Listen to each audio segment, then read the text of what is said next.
Sigurli swagwag galahindi neogets wagisli wagi niwakindaloda onida gungwe wenege ani bojo danse okinapi how and yonko yuguadolas go.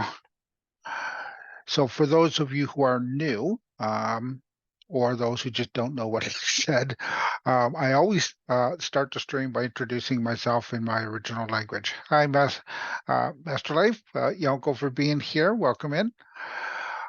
So what I said is Sogoli Swagwag, hello everyone. Galahindi Neogets.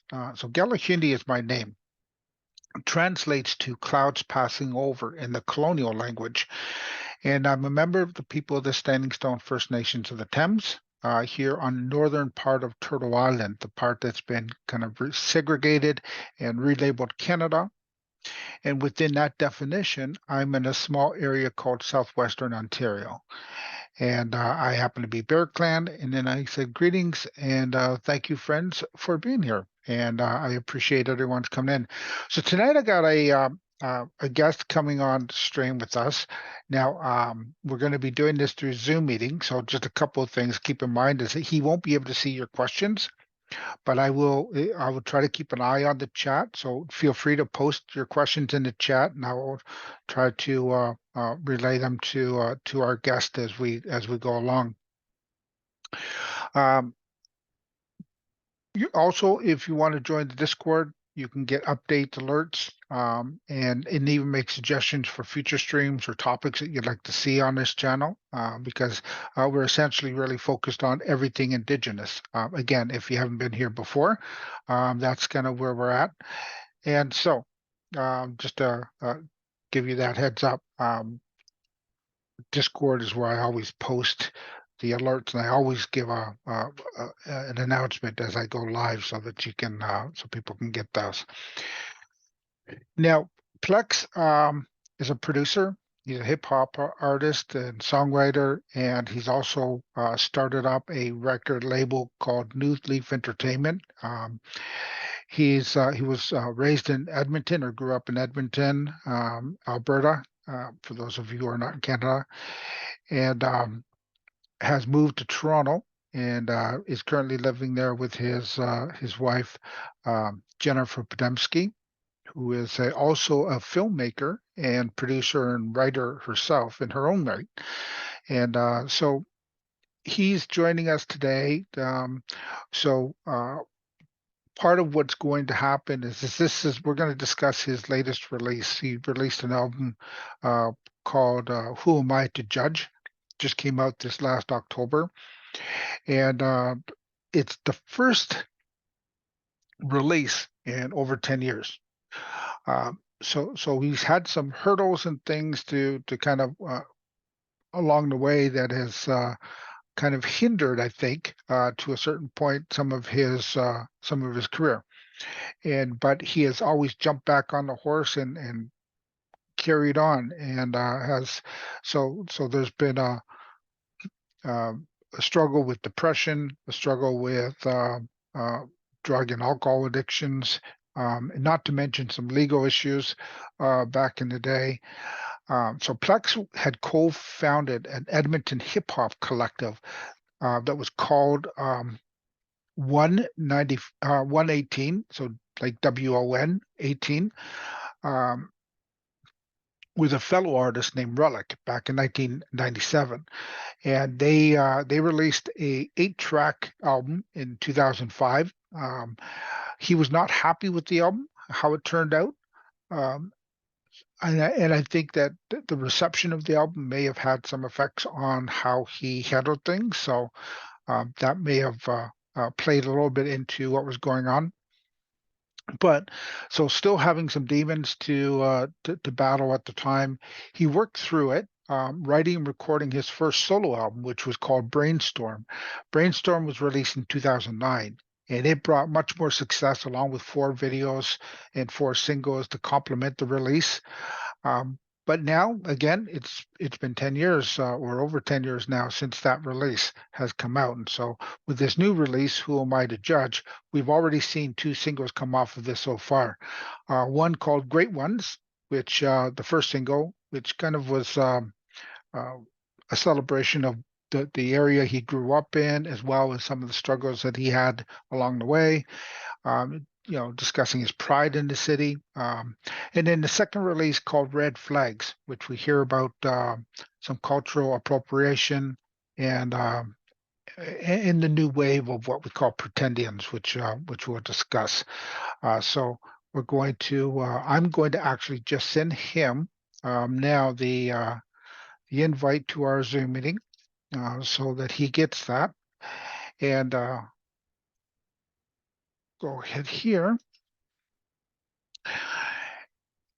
So he's been in the industry now, basically for 30 years, essentially, in music, trying to push through. And he's won a number of awards, especially for his first album.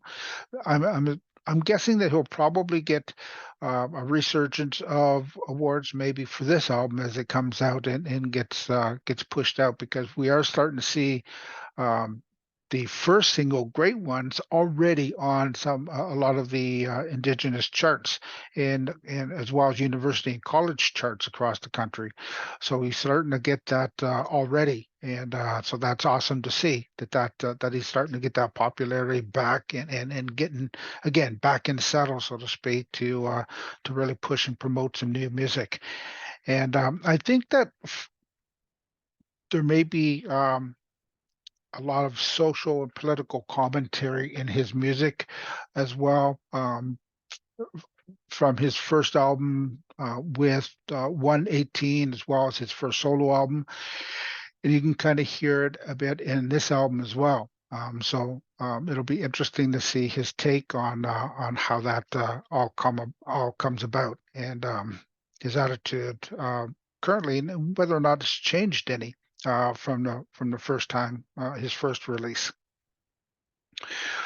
So what I'll do here while we're waiting for him to join the meeting is I'll play a let me move this out of the way here. I'll just throw on a track here, and I'll actually throw on his first release, or his first release off of this new album. So let me go in here, see if I can find this.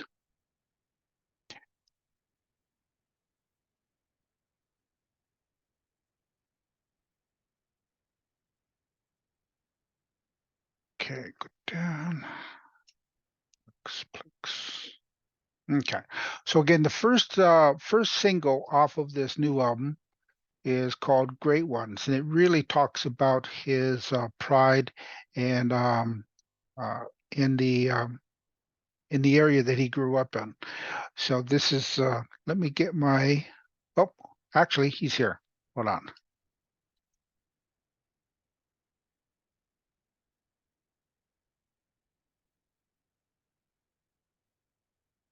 Can you hear me?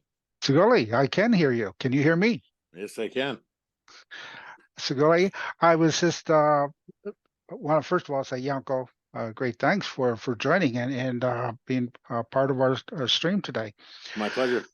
And so I'll kind of get right into this. I've just kind of given the chat the Google intro, as far as you can get. Anybody can find out who Plex is if they just Google your name. But I guess what I'd like to do is maybe have you introduce yourself in the way that you think is proper, rather than just giving them your Google resume, and maybe tell us what we can't find on Google. All right. Begin? Yeah, sure. My name is Plex. I'm from Edmonton, Alberta. I'm registered to Peguis First Nation in Manitoba. My family's from Peguis and Little Black River in Manitoba. I currently live in Barrie, Ontario. I've been a hip hop artist for almost 30 years. It started out in a group called 118, representing the avenue that we're from in Edmonton, predominantly Native neighborhood. And I've after a 10-year, pre-retirement, I've kind of come out of the shadows to drop some new music. Right. That's kind of what we had kind of gone over a little bit was now I didn't know about 118 until I started looking into, what kind of questions I wanted to pose. So Yeah. it was interesting to know that you had some. I knew that the first album. I don't know if you remember this, but this is Wow. Wow. when I first met you Take it way back. Take it way was back. in at a powwow in Hamilton, Hamilton. and you were handing these out. The deer and the camas, right? Yeah, so I missed the camas. I thought the camas was a great event. It was that Hamilton powwow was a good one. I remember they had the arena. I actually miss it. I miss the camas. yeah, it was a fun powwow. I got some nice so I got a nice hoodie from that powwow and some medicines and it was I think that people oftentimes misunderstand what powwows are really all about. Hmm. And to some non-indigenous people, it's just like a fair. And there is really so much more to it Yeah. when we think about the cultural aspect of what's involved Yeah. in the powwow. And so it's always great to be able to get out to see those. And Hmm. I so mean, I'm I gonna spent as a youth, I spent a lot of time at the Pound Makers Lodge powwow in Edmonton. Like my mom would take me there. The powwow in Samson, which is in Musquecheese. But I guess the powwow that I attend now the most, I guess, would be Rama. Rama is the closest to where I live now, so we do attend every year. My kids do dance. My sister-in-law dances, and my mother-in-law all dance. cool. Now my chat can't I know that you can't see their comments or their questions, but there are people saying hi, and thank you for being here as well. So Good. I'll start with kind of the typical things, every musician gets asked. Okay. Um, so your inspirations, who are they? You know what? I would say number one, my grandfather Henry Bedard. He was he was an Ojibwe man from Little Black River. He grew up in Selkirk, and he learned to play guitar by ear. And he was a big fan of Hank Williams. So every morning, because my grandparents raised me, every morning he'd be playing Hank Williams. That was basically my alarm clock every day. And I feel like, having access to somebody playing music like that, it made it more real to me. Like the process of even creating music, it just became more real. Um, as far as musical influences, like I grew up on Michael Jackson. I love Depeche Mode. I love AC/DC. I listen to pretty much everything. I have a very wide range of musical tastes, and I think a lot of it had a lot of influence on how I produce music. So yeah. Right. So you mentioned one of my partner's favorites, Depeche Mode. Hmm. Absolutely. I like the way they construct music because it was like digital, but they would also incorporate guitars and acoustic guitars. And I like if you listen to a lot of my stuff, you'll hear there's a lot of guitar in it, right? Right. Yeah, I remember growing up too. My grandmother used to play harmonica in the Oh, house. that's awesome. And of course, like a lot of indigenous households, there was a lot of drinking going on. And so when she would get into drinking, she would get into pulling out that harmonica and singing Hmm. and she was fluent in our language, which is kind of a dying thing right now. We're trying to reclaim that language and bring it back. But with my dad's generation, very few of us spoke our language because Hmm. we weren't, well, first of all, because we weren't allowed to. Yeah. Um, and so a lot of our elders would just not teach us to kind of keep us out of trouble. Hmm. But when she was in her zone, she would sing in her original language, and That's amazing. which was always fun to hear. And I really had wished I had learned it, before. Right now, our elders are kind of slowly dying off, and it's hard Yeah. to keep that going. There is a revitalization, though. I see a lot of young people like learning the language, like And learning it's their coming out in ancestral the language. music. Yeah, Um, yes, absolutely. My grandfather actually spoke Soto. He was Ojibwe, spoke Soto, although I understand they're very similar. But most people I heard speaking when I was growing up, because I grew up in Edmonton, was mostly Cree. Like my stepfather, he was a Gladue from Fishing Lake settlement out there, and he would actually like, because he spoke in his sleep, he would yell in Cree, and I would bring it up to him. I was like, "You'd say this, you were saying this," and he's like, "If you talk in your sleep, always make sure you know a second language." Right. Yeah, that helps, and then not everybody's gonna know, right? Yeah, yeah, What's being said. yeah. Well, it was mostly I hear swears, to be honest. Like, he'd swear a lot. So.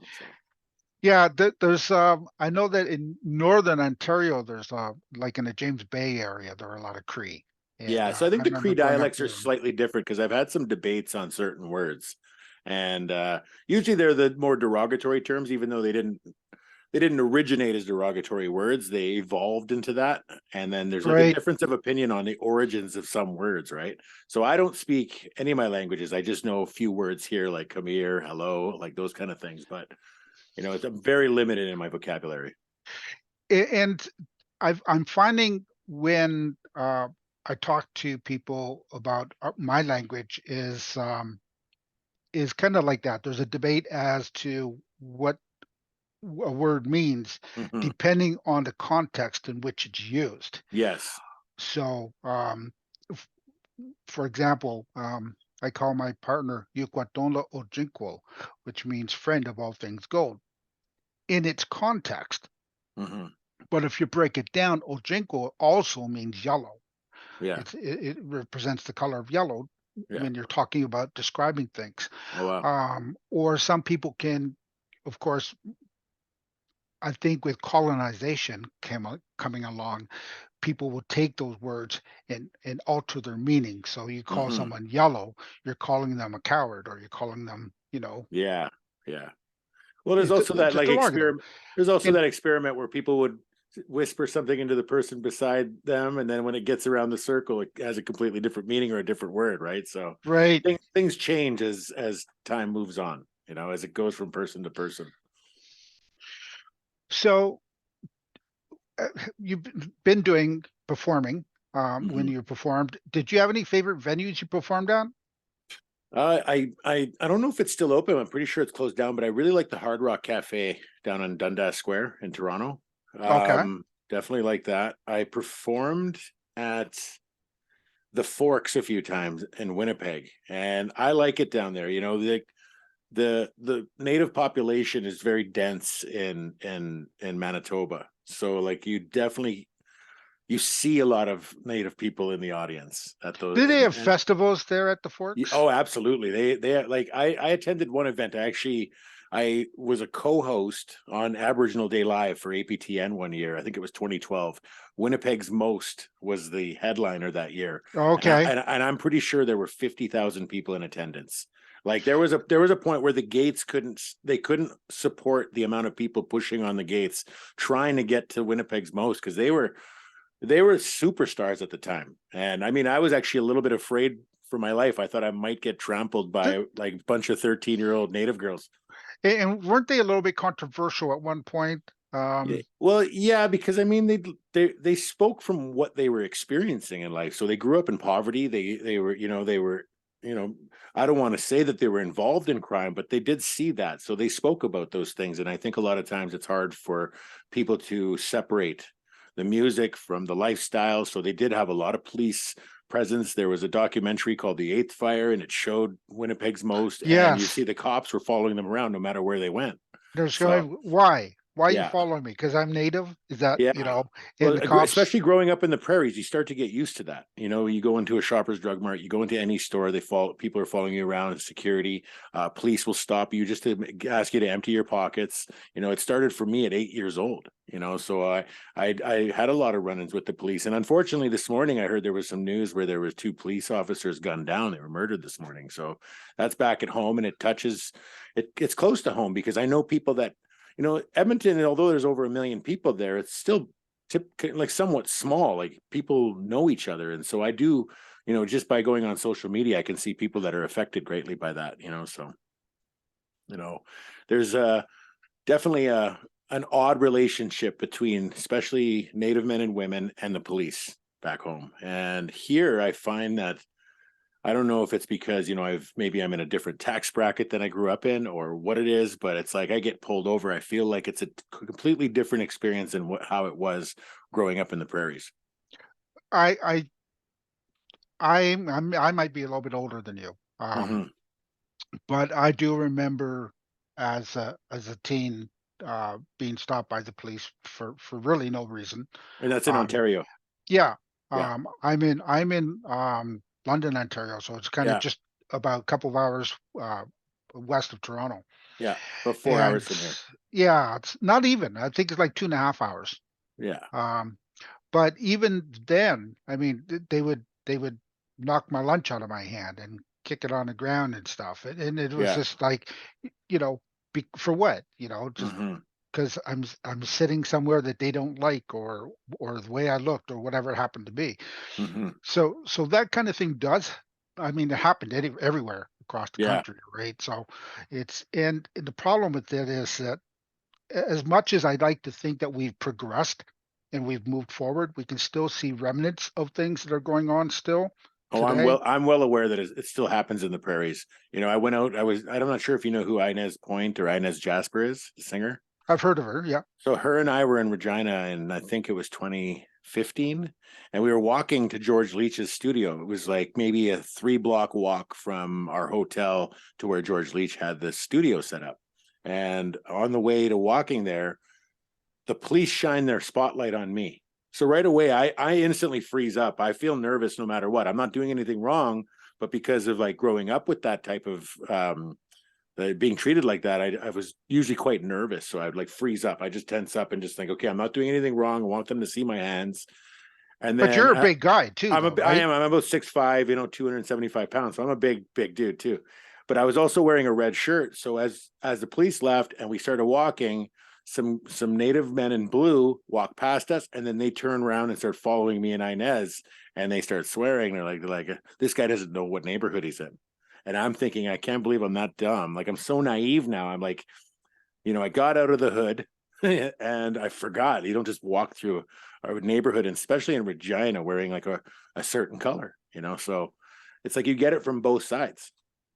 Right. Well, even red, I suppose, would even kind of go with the Angels, right? Yeah, I think Because for natives, I think it would be more along like Red Alert or like the Bloods or the Crips, or right, they're different indigenous gangs, and they kind of dominate out in the prairies, especially in the jails. right. Mhm. So while you're performing, have you ever had an experience where you got a bad response from an audience? Not that I recall, but a lot of times one of the things I needed to loosen up in most environments was alcohol. Now I've been working on my sobriety for the last 16 years, for basically the entirety of the relationship that I've had with my wife. 7 years of absolutely no alcohol or drugs. So in that decade that I've taken off from music, that is the biggest, like the most significant change in my life. Right. And I'm looking forward to getting back into it. Like I do have a show booked in June here in Toronto, and just to see how that experience is without alcohol, because I used to kind of use it just to kind of ease the tension. So I mean, part of that is a lot of times I would just kind of sneak out, you That know. liquid Yeah. courage. Yeah, well, there's liquid courage, but I'd also just try and get out of there, right? Because sometimes I don't want to be in a situation where, somebody can respond to me in a negative manner. Because Right. especially with alcohol, I probably wouldn't back down, and it's probably not a good environment, especially when you're on the road, you're in a foreign territory. I mean, there have been violent activities happening around some of the shows that I've been involved in, but I mean, I think that I'm not sure if it was at the time, if it was like more like it would happen in that era. I don't know Right. about now because I don't really attend a lot of like the bar shows or the club shows. A lot of the stuff that I do is more community oriented, so usually it's a very respectful atmosphere. So it's like not a lot of negative feedback. Right. Mhm. Yeah, there's a lot of, I think, at least where I live, we have a really cool community Hmm. that's very welcoming to the indigenous teachings and things. And we actually Yeah. have a kind of like a hidden park in our area Yeah. where we actually have elders who come and put on ceremonies for us. That's cool. And the neighbors around us are just love the fact that we do that. That's And amazing. trying to also be kind of in sustainable. We've got a food garden there, and so it's all about getting back to the roots Yeah. of nature. And Yeah. I think that that's kind of where things are starting to go now, You know, because we're I seeing what we've done to this planet, right? yes, yes. I'm hopeful that it goes in that direction. I think that I've kind of drifted a little too far. I'm very reliant on technology, especially with when it comes to creating music. Um, I love my shows. There's some shows right now I'm watching. I just finished watching The Last of Us. I like a lot of the especially if it's HBO. I love watching those shows. So I just kind of wonder, how do we even bridge that? Like, how do we still go back to nature, but still, incorporate the modern storytelling, because storytelling is just a part of our DNA that, nowadays we hear it in certain ways, whether we're listening to audiobooks or watching TV or just even having conversations. But I just wonder how we bridge that. Well, kind of when you first started back in the 90s, I mean, internet was probably just kind of in its embryonic stage of getting Oh, into people's homes, right? yeah, yeah, And I mean, a lot of times, I mean, I remember back then it was dial-up service. We yeah, couldn't even use our phone and be on the internet at the same time. yeah. So things have progressed a long ways Yeah, it take you since. three days to download a song. Well, yeah, yeah, we had Napster and Yeah. LimeWire. Well, I was using a And real player to play stuff. So the sound quality of real audio is just, by today's standards, it was just medieval. so why hip hop? I mean, Uh, you grew up with country. Obviously, Hank Williams was your grandfather's grew up with favorite, and country, but my parents were young. So my dad was 16, my mom was 17 when I was born. So they were playing a lot of like rock. So I listened to Nazareth, CCR, Led Zeppelin, a lot of that. Like my dad handed down all his AC/DC cassette tapes. So I was listening to anything I could. I just love music. Music was always playing in our house when I was growing up. Um, and then I was introduced to LL Cool J, and I think it was like 19 I'm just going to say 1988. Mama said, "Knock you out." Even Mama earlier than that, said, even earlier than that, Bigger and Deffer. So it started with a song called "I Need Love," and then it was like Bad, Bigger and Deffer. And I was just so like, I just found it extraordinary, just the way they could, like, it just sounded so amazing how it was put together. And as I started to get older, I wanted to know how you make that kind of music. So I had a friend. He goes by Relic today. He's a fusion artist. He mixes a little bit of country, but he also does hip hop. And he was in a music class, and he invited me into his music class. So I skipped school at my high school to take the bus across town to go to his school just to sneak into the music class, Mr. Smith's music class. I think Mr. Smith knew I wasn't a student there, but he never complained. And Relic would just show me how to use the keys, how to play on the keys, how to loop beats, how to sequence drums in sequencing software. So I think I was able to express that stuff, and it kind of kept me out of trouble for a while. Like, I think just the fact that we were so driven to be involved with music somehow, and the fact that we kind of snuck our way into the scene. It and was like, he's the one you started with yeah, 118, right? yes, yeah, yeah, because he lived in Cromdale, and straight down 118 Avenue was Abbotsfield, where I grew up. So that was the road that connected us. It was like one bus between the two of us, and we play basketball, make hip hop, and yeah, it's been 30 years, and we still get along.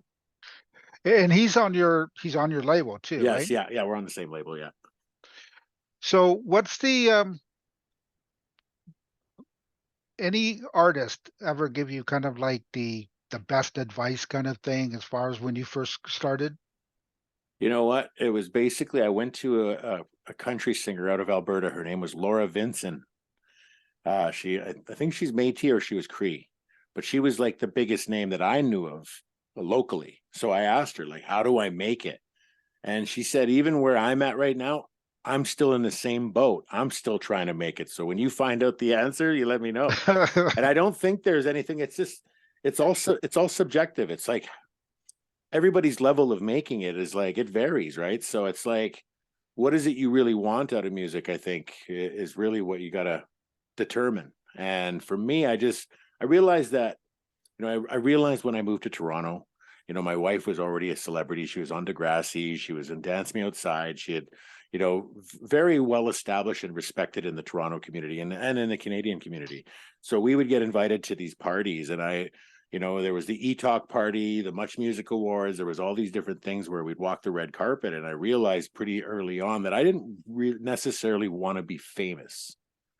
I just want to make music, and I want to connect with the people that are into that They're genre or that listening type to of it. music. Yeah, like I want to have meaningful connections with people, like rather than just be like somebody that people talks about. Like, what did he eat? What did he say? What is he doing? Who is he dating? Like, I don't want to be in that limelight. So I made a decision probably in like around 2009, 2010 that I just kind of want to, try to control it as best as I can, and I would have to say that, I've done pretty good at that. So for chat, um, anyone who doesn't know is Jennifer Podemsky, right? Yeah, Jennifer Um, Podemsky. I met her too back in 1999, and Nice. she signed this for me. Um, she was at the Aboriginal Voices Festival Wow. that was run by Gary Farmer. Gary Farmer, yeah. Started got it, and They and actually can I interrupt really quickly? yeah, They just finished filming an episode of Resident Alien out at Vancouver. Jen just got back this morning. They were shooting an episode. So there was in the episode was Sarah Podemsky, my wife's sister. Derek Miller's out there right now, and Gary Farmer. And it's kind of cool that they could all kind of, reunite a little bit because they go way back, way before I came out to Toronto. They were already working together, right? So yeah, I'd love to see the collaborations. I mean, yeah. even like you collaborated with Diggin' Roots, right? In Yes, I did. their Yeah, I video, did. you appeared in the video. You did some of the filming work Yeah, for yeah, that yeah, for yeah. I that did some film video. work for them. Yeah, And what a fun video that was. I yeah, mean, it looked yeah. like how much fun did was that? Because it's different when you're working behind the camera because you're starting to think about like all the little your checklist, the things you don't want to mess up on, especially when you're working with a group that's as established as Digging Roots. So it's like on that side of the camera, I'm just trying to make sure that everything is.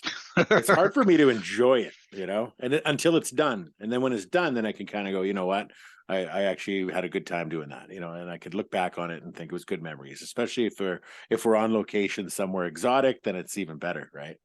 Right. Yeah, in the storyline in the video, Yeah, it was just yeah. fun. It looked like it was fun It to was do. crazy how most of that it just came out of the air. Like we didn't really have a storyboard or a script. It was just like, okay, now let's do this. Now let's do this. So Great. yeah. Originally, I wasn't supposed to be in the video. We just didn't Let have let's anybody. go do a handstand on the beach. Exactly, exactly, exactly. Yeah, that looked like it was fun. Hmm. Um, so Great Ones, this is the first single, First first single, yeah, video off of the new album. yeah, So the album is called "Who Am I to Judge" for those in the yes. chat, and I'll put a link in here, uh, chat. So if you want to check out the video, there's a link to the Apple Music and his Spotify. Hmm. It's on both of those platforms. You can check that out, and definitely it's I think you set the tone for me. I think you set the tone of this video from the beginning lyrics. From what was it? I'm an Oiler. No, I was thinking of Red flags. the album itself. Oh, the album The itself. very first opening of the lyrics Yeah, is something like "We're all confused. We could use a little truth." yeah, yeah, So from yeah, that line on, I'm yeah, thinking, okay, so this is already a comment, right? And yeah. you've never shied away from making social commentary even Yeah, from. I think that, especially when I started doing music, I've been making it since the mid 90s, but when I first started recording, I had a song that was kind of questioning the details that we were given about 9/11, you know? So every album that I dropped, I would always question some stuff, I'd always question things. And I think there was a time when that was acceptable. And then you give the last 3 years, it's like you can't question anything. So I think because I've strayed away from doing that on social media, questioning stuff, I see a lot of people doing it and they're getting called out, or they're getting caught up in these arguments. And for me, I think that in creating music, I'm given the freedom to kind of ask those questions again, like to question, are we, everything we're being told, is it the truth? Are we allowed to ask questions anymore? So I think with this album, I started it off by just jumping right into that. Right. Yeah. And so what's your process in choosing what songs are going to be your singles and turned into videos? And With this album, I was working on this album years ago, so I had a song that I did with Dreezus. I had a song that I did with Nathan Cunningham and Relic. And I had a hard drive fail. And I kind of like, my whole life is almost determined like a path that the universe lays out in front of me. So I kind of felt like the hard drive dying was like a way of the universe of telling me to take a break. So I started working on some stuff, and I would have conversations with, I'm definitely friends with people still through social media, especially during the pandemic, during the lockdowns. I had to stay in touch with people somehow. Social media kind of made it easier. And in doing so, I would have conversations with people about numerous conversations. Like one of those things was pretendians, because I can think back in my childhood where I can think of examples when I was young of people being pretendians back in the 80s, so I was well aware of the conversation long before it became more mainstream. And I started writing a couple songs. One of them was called We Know, and the other one was Red Flags. And it was initiated by some friction between me and some other people. And then I just started to formulate these songs, and then I thought I would release them as singles, but I didn't want to just be like, hey, remember me? I'm Plex. Here's a song about pretendians. It's very confrontational. It might create some debate, right? But so I started thinking, well, maybe that drive I have will work. So I opened up the drive and I was able to salvage 3 songs. And then I had about, maybe about 8 songs in total. So I was able to, build this album with some old stuff that I could rework, re-record, just kind of tighten up a little bit, and some new materials. So that's how the album kind of came about. It was never really intended that I would drop an album, but it actually started with, it was a podcast that I was listening to. Somebody told me, hey, Ryan McMahon mentioned you on a podcast the other day. So I went and listened to the podcast, and he was playing The Way It Should Be, like probably one of my most popular videos and popular songs up until recently. And he was saying, I don't know where you were in 2009, but if you were around, you knew about Plex. And Plex was saying stuff that nobody else was saying. Plex, if you're out there, if you're listening, buddy, we need to hear some new music from you. And that was really what motivated me to try to get out there, because I started feeling, especially as I get older, I start to feel a lot less relevant, but a lot of the people that I looked up to in hip hop are still doing it. So, and then Sure. they're much older than me. So it's like, I just knew I had to stop getting so caught up in the ego and just, create, because I honestly think that creating music or just creating art is the thing that really keeps me sane. Right. Yeah. It's funny you talk about that because I remember writing something once. It was something like that. Um, you look at me and you see I'm a little bit older, but you better keep an eye over your shoulder because I'm a lot more bolder. Mm-hmm. It kind of Yeah. that attitude is like Well, with experience, we age. like, yeah, Exactly. That's what it yeah, was. It was, yeah. I might be older, but I know more Well, I used because to, I've been around longer. I'll tell you, I used to fight a lot when I was young, especially because I was drinking and, partying a lot. And I'm a big guy. And a lot of the times I was just protecting my smaller friends. But I used to hate fighting guys our age. Right. They were so strong. They knew what they were doing. they might not look it, but like the smaller guys that were our age at the time, like, you know, in 40s and 50s, they were just so tough, you know. So the same thing goes, I think, with lived experience too. Like they were like, we are more prepared for more conversations. We're a little bit more, you know, we've gathered ourselves a little bit better. We represent ourselves a little bit better. We're more mature. And I think, yeah, we're still forces to be reckoned with. And I Right. think every decade that goes by, that our current age is still young for what it is. You know, when my dad was my, or let's say when my grandfather was my age, that was an old man. Right. Yeah, you know. So I'm looking at the chat here, and I'm seeing people from United Kingdom. I'm seeing people in the U.S., Hmm. Canada, and Yeah, New Zealand. So some of the people that are not on Turtle Island yeah. might not know what a pretendian is. So can you kind of give them a little bit of what your view of a pretendian is? So I think, you know, when growing up, I was always looking for representation in the media, in movies and music. So I mean, when I was young, you'd hear Cher was native, you know, Cherokee. You know, there was a guy named Iron Eyes Cody, and Iron Eyes Cody was, he was the tear the one teardrop that went down, streamed down his face when he was seeing all the garbage that was being, and pollution that was out there. Um, I not so remember sure, that commercial. not so sure about Wayne Newton, you know, because I know that he might have some legitimate claims there, but no community that actually claims him yet.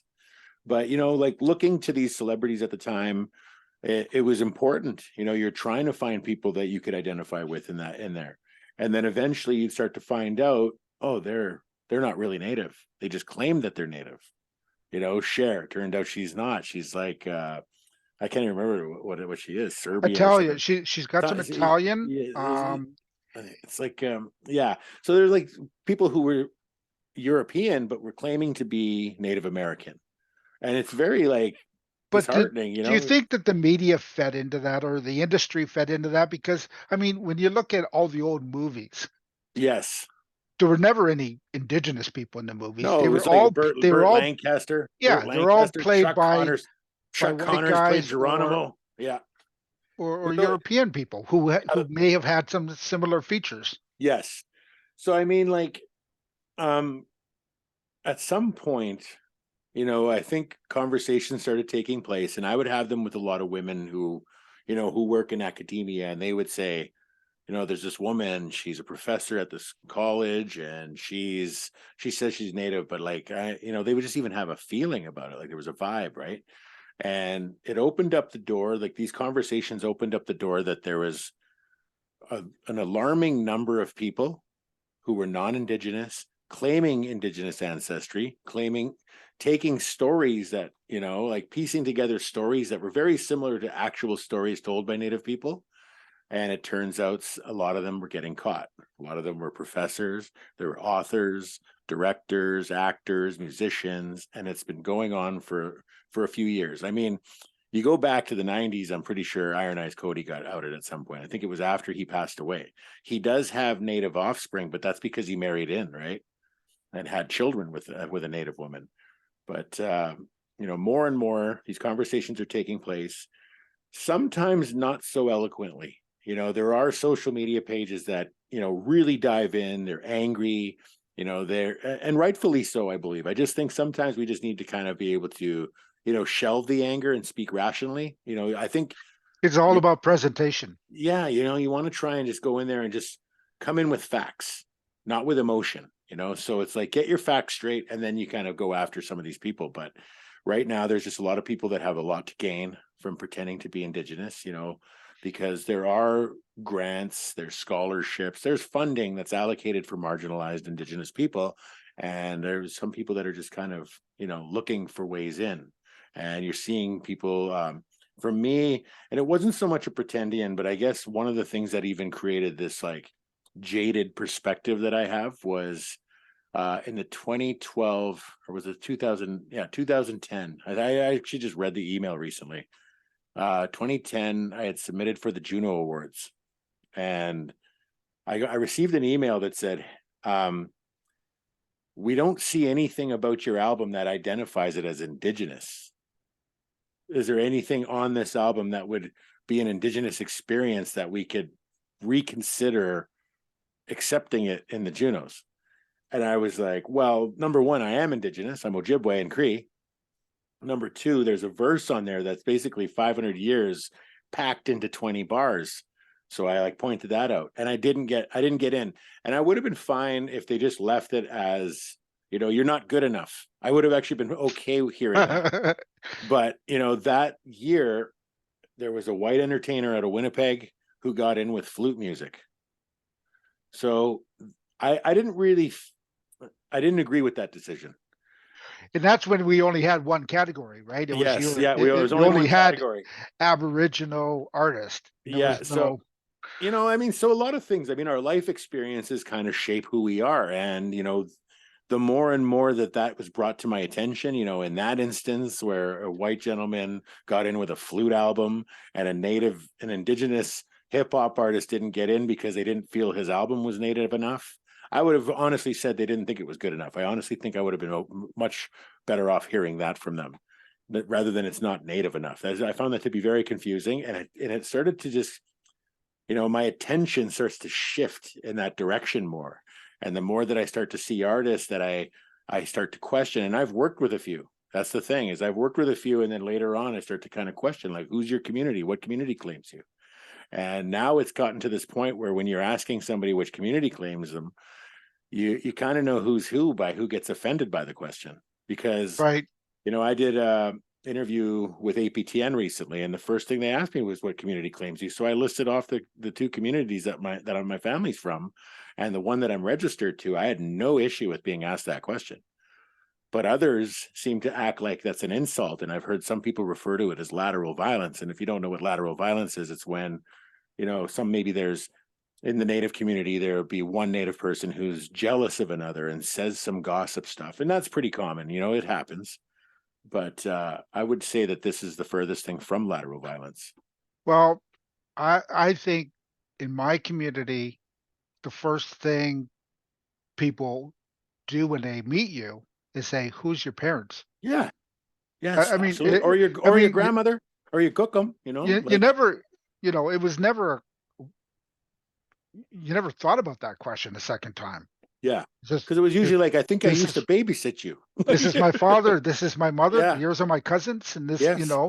this is the family I belong to. Absolutely. Absolutely. So it was never a question. It was really, how are we connected?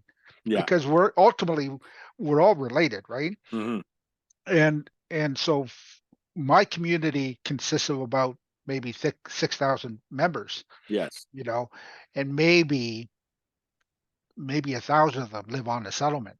Yeah. The rest of us are all urban, right? Well, that was another red flag for me, and that's where even the title came from, is because there was a community that somebody I wasn't getting along with too well, he was claiming to be from Halapu, and I didn't know what Halapu was at the time. So I started to look into it, and I asked Russ Daibo, who's a policy advisor. He's also my wife's stepfather, and I was talking to another guy named Dave Nawagabo, and I asked them, what do you guys think of Halapu? And they kind of looked at each other and just started chuckling. So I felt like they didn't need to say anything for me to get my answer. And I start to look into it, and I learned that Halapu was only recognized by the federal government in 2011. And since 2011, they've allowed 24,000 members who applied, using many of them using an ancestor as far back as the 1600s. So having one ancestor from the 1600s qualified them to become a member of their band. So that's 24,000 people, and there were over 100,000 applicants in a province of 500,000 people, which is the province of Newfoundland. Now, just to give it some context, my band is the largest in Manitoba. We've got 10,000 members, 5,000 on, 5,000 off. I'm one of the 5,000 off. We're the largest in Manitoba, the most densely Native populated province in the country. And we're not even half the size of this one band that's only been around since 2011. Like, we signed our treaty, I think our first treaty we signed, which is Treaty 1. That's the territory I'm from, Treaty 1. And we signed that, I think it was 1790, so it's a long time to build our numbers, right? And to be at 10,000, I think the story doesn't add up. Like I say, Right, it just doesn't add up. And I think that we need to focus on that. I'm not out to be malicious because I'm not even angry over this topic. I'm just right, curious. I like asking questions, and some people's stories don't add up to me. And I think that it's worth looking into because I think that there's only so much to go around. And if people are abusing it, if they're doing it just to further their careers or further their education, I don't think it's warranted. right. Yeah, I think the whole idea of Indigenous people or members of our Indigenous community isn't even so much necessarily about the blood quantum, because that's Yeah. essentially what we're looking at Yeah. in that context. Yes.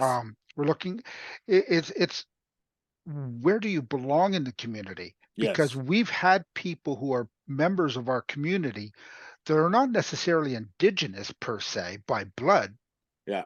but they're Indigenous because they're members of our community and they've been Yes. adopted into our Well, yes, communities. The Mohawk community used to take prisoners and then they would later adopt them in. That's why you see a lot of blonde Mohawks. But I think my friend Deanne Hupfield, she outed a guy named Ernest Maton.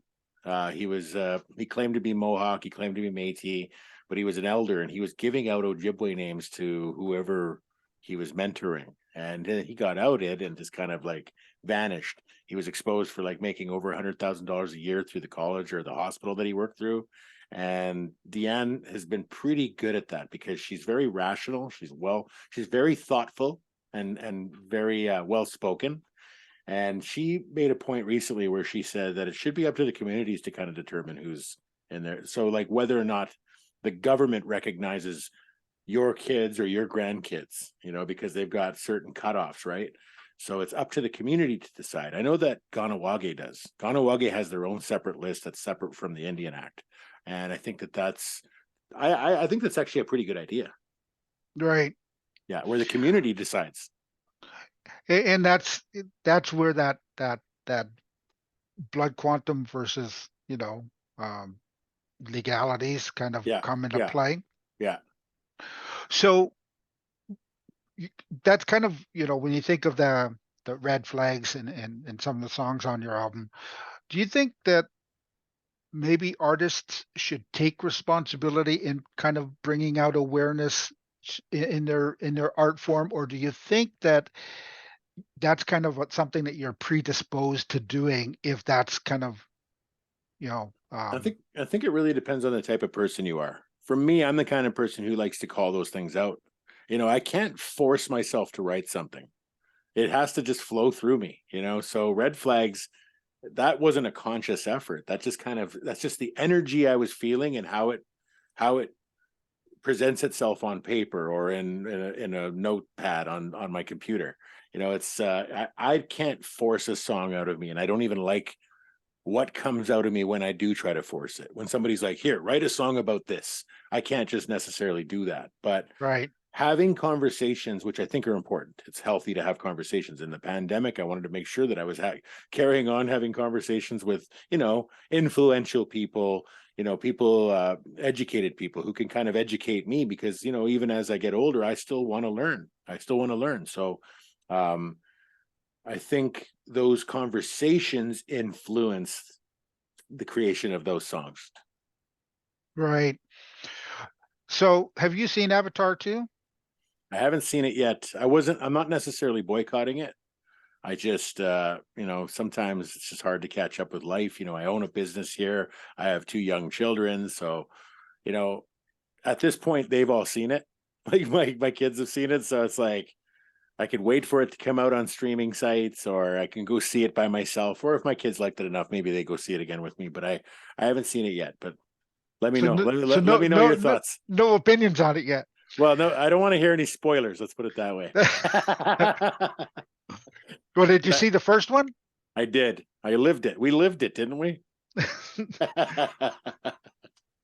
So, what do you think of the controversy over it? Because I mean, James Cameron is a well-respected filmmaker. People like him. Well, Obviously, he he's grew made up around natives. He grew up around natives. He grew up in Kapuskasing, right? So, he knows Native people. So I mean, maybe some of those stories are, the ones that he presents in film, maybe they're influenced by some Native people. I mean, I look at anything like that. Like if you're doing anything where people might think that you're taking stories or basically just hijacking the narrative of marginalized people, then what are you doing to help those communities? That's the way I see it.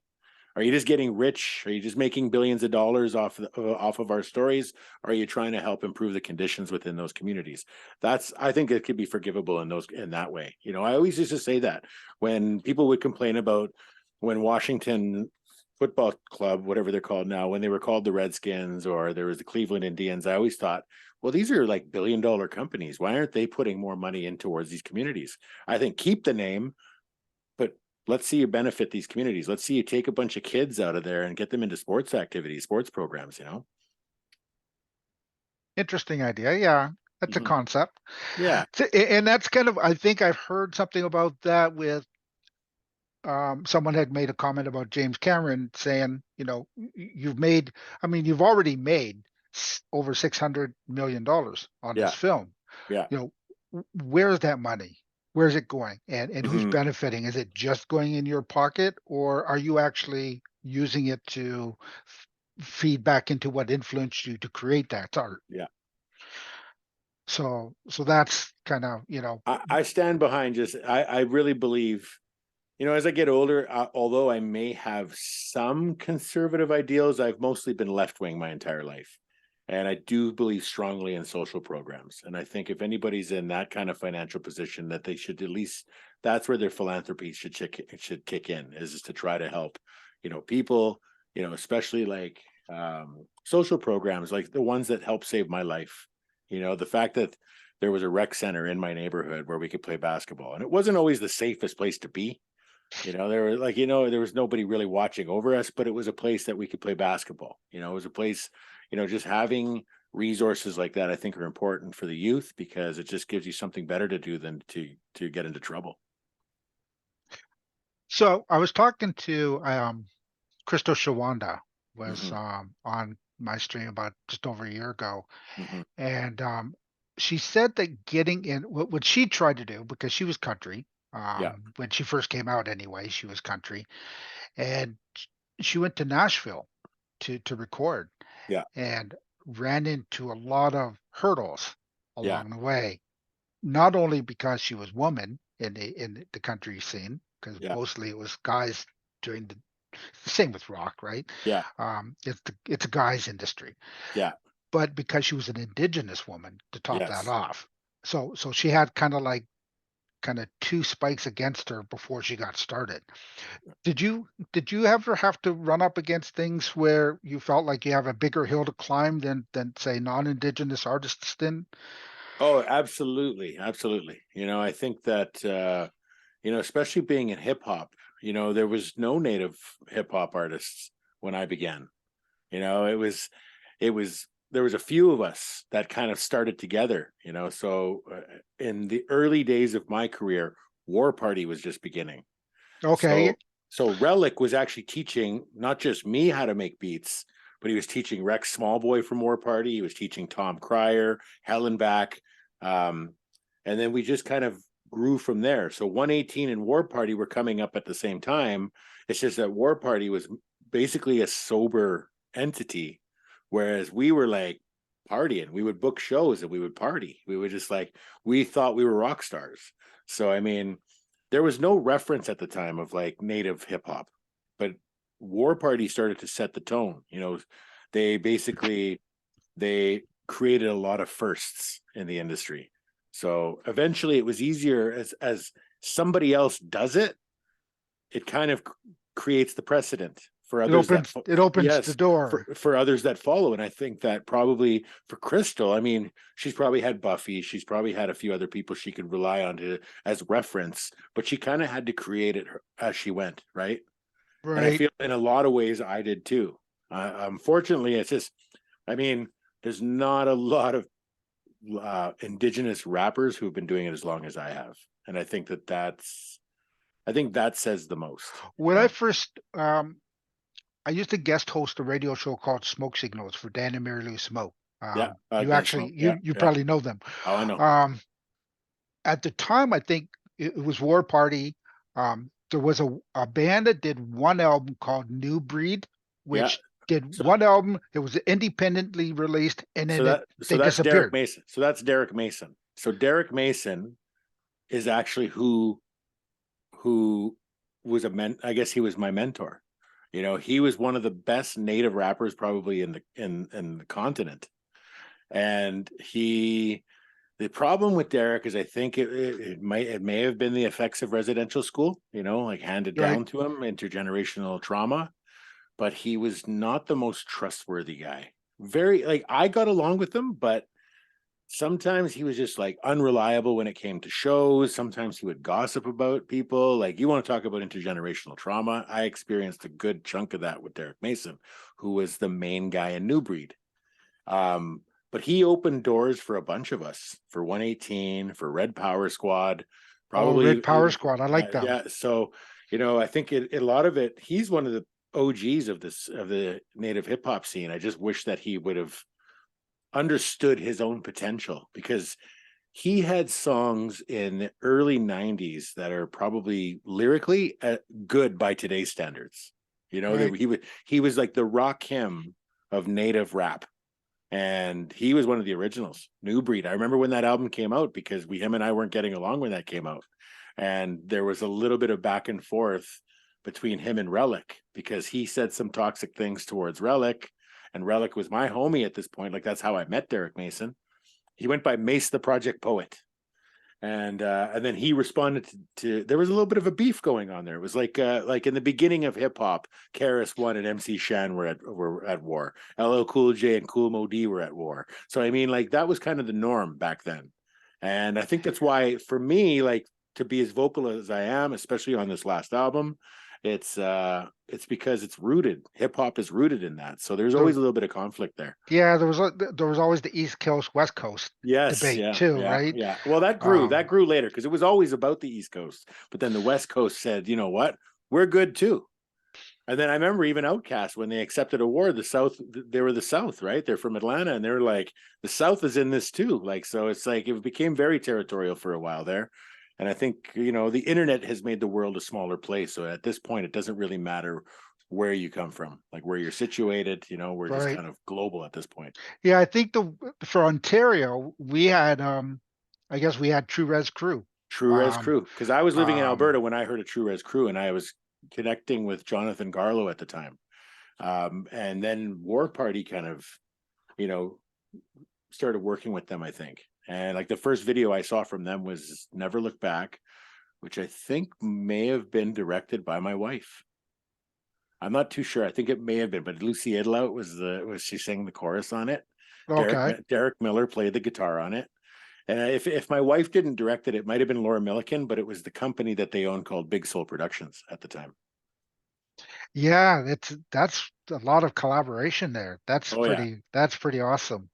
Yeah, I think it's good that we work together. You know, I think we can accomplish so much when we work together, but I think sometimes we just have to get over our own egos. And, you know, me, I've carried one of the biggest egos, you know, like in the early days of like chatting on the internet, I was one of the bigger trolls out there, right? But you know, I've learned to kind of like, you know, especially with age, you know, become wiser as I get older. So, you know, I just kind of realized that, you know, it's not really worth it for me just to be out there spewing negative energy. So for the most part, I just try to save that for music.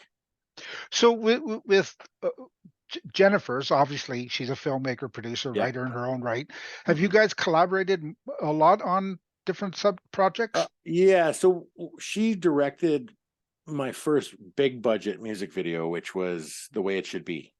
And that was the first one I've ever actually had with a budget. And then you Everything had her else, sister in that video too, yes, right? she sang the chorus. So I wrote the chorus, and I thought, you know what? My voice doesn't sound good with this. I don't sound good on this singing this chorus. So I love that contrast though between yeah. with a male female voice kind of. Well, you know what? It was just like I heard her. I was like, "Can you sing?" And I heard her singing one day, and it was me and Wob Canoe. So Wob Canoe, he came into the studio one day. He was out in Toronto. Wob Canoe, he's probably going to be the next premier of Manitoba. He was in my studio, and he wrote his verse on the spot. and I had Fingers already, crossed. yeah, and I had already recorded my verses, and I was like, "Do you think you could do something on this?" And he wrote his verse on the spot, went right into the booth, recorded it, and then I just asked Sarah, like, "Do you want to sing this chorus?" And at the time, it was me, like, I'm like, like not a good singer. Like, I'm not a bad singer, but for that chorus specifically, it needed somebody who could actually sing. And the fact that Sarah had been taking, like, she'd worked in theater and like not Broadway, but like Broadway style performances, singing on stage like that. They're a very theatrical family, the Podemsky sisters. Yeah, they all three of them are on Reservation Dogs. Sarah and Jen are on Resident Alien. Tamara's on Outer Range. So it's like, I've been very fortunate to have access to just, to this family. So there are ways we collaborate that's not so much in the spotlight, and then there's other times where we've collaborated, me composing music for some of the shows that they're on. And didn't you do a song with Tamara? Tamara and we just recently did a song. I can't even remember the title of it, but she was doing a full moon. So every full moon for like I think almost 2 years, she would drop a song every full moon. And there was like a tight window where she's like, "Do you want to be on this song?" And I was just like, yeah. So like, I had to kind of scramble to write something for the song. And yeah, she released it. I think it was in October maybe November. Yeah. Yeah, because I think I remember seeing it because I'm always trying to find new music Yeah. to kind of to push out there. Yes. And I'm really my focus, of course, is always on Indigenous artists. Yes.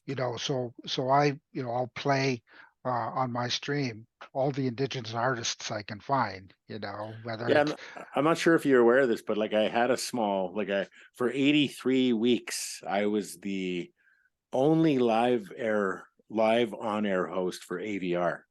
So that was in like 2009, 2010. It was after Gary Farmer had already left. A guy from Six Nations named Jamie Hill had taken over, and he came to one of my shows at the Drake in Toronto. And he came up, he goes, "Hey, I want to give you your own radio show. Once a week, 3-hour show." So I was like, "Okay, cool." So at the time, I was the only live on air host. Like, most of it was running off of like playlists. right. And I think it was every Friday night and I really had a hard time tracking down Indigenous hip hop. It's like, because at the time I kind of knew everybody, but you fast forward 10, 12 years, now there's just no shortage of it. So like, it's good. Like, but now you got to actually be more selective and pick through it and sift through it. Right. Yeah, Yeah. and we got these artists that are not even hip hop artists. We got them Yeah. in every genre of music now. I Yeah. mean, we And just saw Jeremy Dutcher in here. nice. Not was it about a month ago or so, and that guy is really awesome. Oh yeah. Like He's amazing. he tells stories in between his songs and he gets the audience involved. That's good. He had Yeah. us singing some along people with are him. some people are just natural performers, right? And it's good that they're getting that kind of exposure, because there was a time where it didn't really matter how good you were. It wasn't easy to get the exposure. But I think right now it's like popular to be native. And I think that's where the pretendian thing comes in. It's like, hey, it's cool to be native again. And I was talking to Wes Studi. I was talking to Wes Studi in December, and we were in Hamilton, and I was telling him about my song Red Flags. I said, I just dropped this song. It's called Red Flags, and it's about pretendians. And he goes, wannabes. He goes, every 25 years, it's cool to be native. It happens in cycles. Every 25 years, everybody wants to be an Indian, he said. Yeah, my cousin's got a T-shirt. It says I was native before being native was cool. Yeah. Kind of a play on that old Yeah. I was country before country was cool. And and that attitude was the same with him as that, he said, people who are kind of latching on to the indigenous culture right now.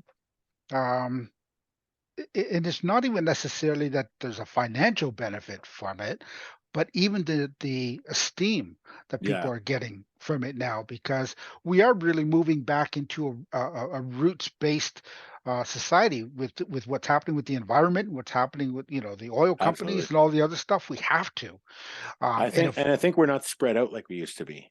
you know, because a lot of us, you know, whether we were urban or we lived on the res, we were just spread out. And now the internet has made the world a smaller place. So we're able to communicate. We're able to see that our stories are very similar.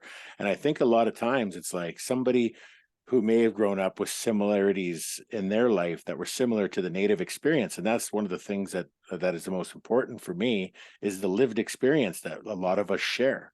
So I think for some non-Indigenous people, they may have had a parent who was an alcoholic or was abusive or beat their mom, or, you know, they lived in poverty. So they kind of feel that qualifies them to be Indigenous, you know? I think that that could be a case for a lot of people. It's a connection, though. I mean, Yeah. it's not a cultural connection, Yeah. but it's like you said, it's a lived experience. Yeah. So Yeah. so it's still a way for them to kind of empathize and relate to Yeah. other to the indigenous culture. And it's just kind of, we're dealing with a lot of things here, like the missing and murdered indigenous women here on Turtle Island, which Yeah. is still going on. I mean, we have um, Cambria Harris was on my stream the beginning of February, Mm. talking about the landfills in Winnipeg, Yes. and because there was four women that were murdered by the serial killer in Yeah. Winnipeg, And the and police deduced that they were probably, their remains were probably in the landfill. yeah, and so Yeah. there's here's But they weren't gonna spend the money to go search it. here's my question though, when I think about this, is the police initially told Cambria, the Harris family, that the bodies were um, expected or suspected to be in the Brady landfill, which is a landfill that's run by the city and run by the government. Yeah. So they weren't going to search it. Yeah. So she said, "Well, I'm going to Ottawa to address this." Yeah. Because if the municipal government won't do anything, the provincial government won't do anything, the local law enforcement aren't going to do anything, then I'm going to go above their heads. And so when she started to go out to Ottawa, they stopped her at the airport and said, "You have to correct the misinformation that you're putting out there, Hmm. because your remains of these women are not expected to be in the Brady landfill. They're expected to be in the green um, another landfill that's Hmm. in Winnipeg, but it's a privately run landfill." So now, does the onus of the funding change now? Because now it's no longer government land, Yeah. but it's private land by a Yeah. private company. And so it seems like almost like they're trying to push themselves away from the whole issue. Yeah. And the fact that the federal government, though, has promised $500,000 to do this feasibility um, test, I think should be done for both landfills. I And I I think so too. I actually have an aunt who's been missing since the first week of December in 2021. And I feel like they didn't really do enough to.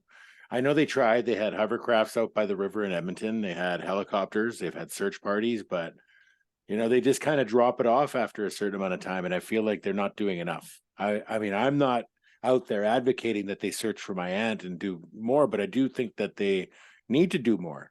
You know, I think preventative measures would be nice, you know, like that's you know, it's tough. It's tough yeah, because it's such a complex issue, you know. Is policing doing enough? And I know today's not the best day to be bringing up the Edmonton police, but there is, I knew women who, you know, were working in sex trades, and they were Indigenous women back in the late 90s, early 2000s, who suspected that there was a police officer that was involved in the disappearance of a lot of these women.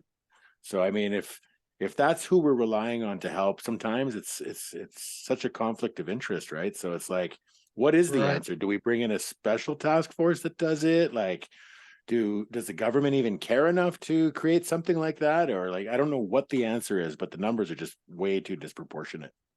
Well, and then when things do happen, um, uh, what was her name? One in New Brunswick was a wellness check. was done. And I guess this Oh, girl's boyfriend called the police and said, "Can you go check on her? Because I'm worried about her." yeah, She ends up dead with something like 8 bullet shot into her. yeah, yeah, She's an indigenous woman who's like 5 foot nothing, yeah. and a police officer who's probably 6 foot something says the only way for him to stop her is to shoot her 8 times or six Yes. times. Yeah. I I mean, don't know. honestly, Right now I'm currently 6'5", 280. I think if you shot me in the calf, I'd leave you alone. I'd stop whatever I was doing. right? So uh this whole like these are the people that are trained. These are the people you want to trust in those situations. And unfortunately it's just not the reality of it. You know, Yeah, and so what's even more triggering is after that they did the investigation and they determined it was a homicide. wow. But who pays? The Yes. the officer's still out there. He Well, didn't go even to jail. He didn't hmm. get charged. So how what does that say to indigenous people Well, about it makes them feel like we're not worthy. It's just another thing in a long list of things that are perpetuating the cycle of us feeling not worthy. You know. yeah, so it's unfortunate that we have some work to do Mhm. for reconciliation for sure. Yes. And it's we're just at the very beginning of just even talks. Yes. So Well, I think so communication is important. Like even us having this discussion right now, it's important. We get to understand the way each other think better. So I think that communication is important. And if we don't keep these this dialogue going, then we'll never really come up with solutions. So right. So now New Leaf Entertainment, you have this record label. yeah. You have what do you say about 12 artists? Actually, we're down to about 5 artists at this point. You know, it's like some artists just kind of like let it go. Um, Stoic was the most recent signing for the label. I mean, I'm not doing it full time.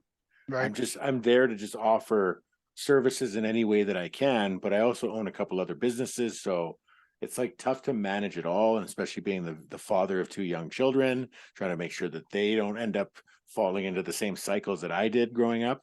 Um, it's just a lot on my plate, and And so I mean, are they all hip hop? not all hip hop. Stoic is more of like an EDM, like a powwow techno kind of like following in the footsteps of DJ Shub or a Hallucination or Classic Roots.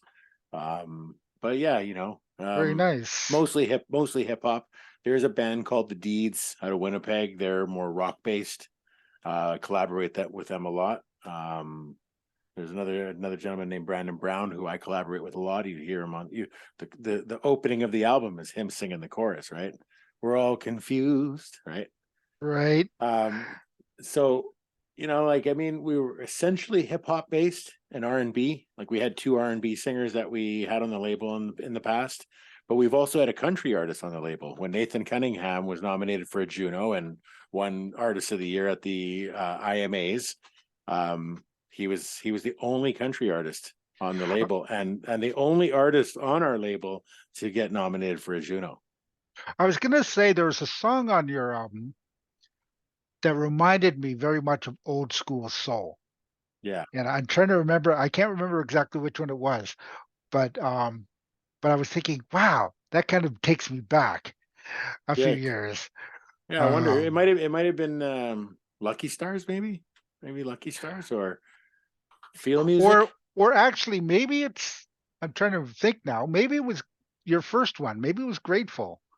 Grateful. Because Yeah, it's pretty this soulful. Grateful has some soul kind of Yeah, vibe to yeah, it, right? yeah. I don't know if I'm soul, but I definitely put my soul into it, so I guess it kind of qualifies as such, right? Well, it's yeah. There's I'll have to re-listen to it again, and I'll message you what song I was thinking of when I Perfect. hear Well, we'll it. do it on the follow up interview. We'll do it on the follow up Okay, that sounds good. interview. We'll make a date. Absolutely. So Chad hasn't posted any questions in here. So I'm kind of going through mine. So with this release now out there, and kind of you can ride on its success for a little bit. Yeah. What kind of what's up next for Plex? What's the next project? You know what? I a little bit shell shocked from the lockdowns and the pandemic. I got very used to kind of like locking myself in a basement. I work for a company that does, well, I own a company that does like real estate marketing materials. So a lot of times I have to be inside other people's homes. So I would always make sure they were vacant.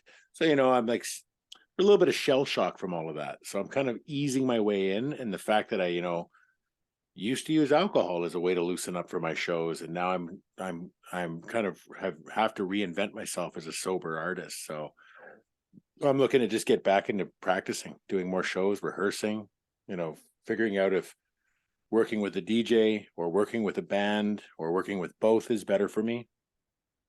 But it's basically like redefining myself. I feel like I'm a born again artist. Well, it's Like been it's what, like 12 years? well, 10 years since, well, I was doing shows in 2015, and Right. that was the turning point. That was when I sobered up, so um after that I would kind of do some stuff, but it was like maybe a song here or there, but it was like not like a full Plex set. Sometimes I would do an hour set. I feel most comfortable with a 30-minute set, but especially I was a smoker at the time too, so a lot of times I was losing my voice halfway through a set. So, you Keeping your know, breath yeah, has to be keeping a the breath, task. keeping the breath.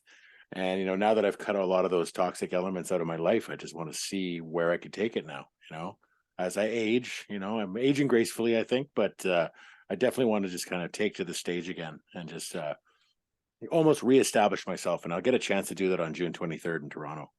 So that's your first show, the That's 23rd of that's June. that's the first booking I have right now. There's a couple that I'm still in the middle of like negotiating with out in Vancouver. I'm not sure if that's going to happen just yet, but there's a chance I'll be out in Vancouver in August as well. And where's the show in Toronto going to be? It's the Toronto Festival. Okay. Yeah, the music festival. So it's a Now pretty prestigious one.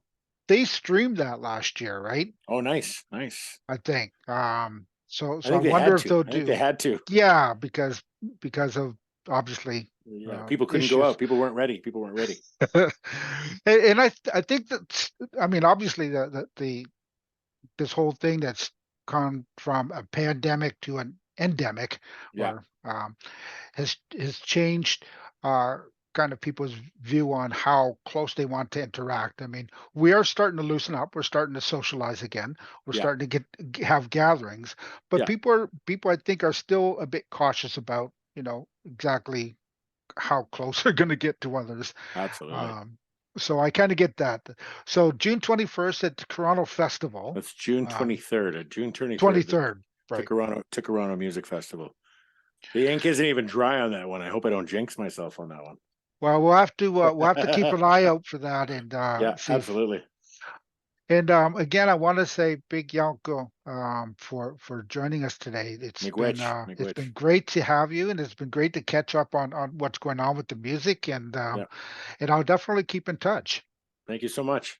And you have a good day, and thanks again for coming in. Yeah. I'm gonna end it with I'll show the chat your new videos so that they can get into the vibe, and then and we will talk to you again. Thanks again. All right, take care. Take care.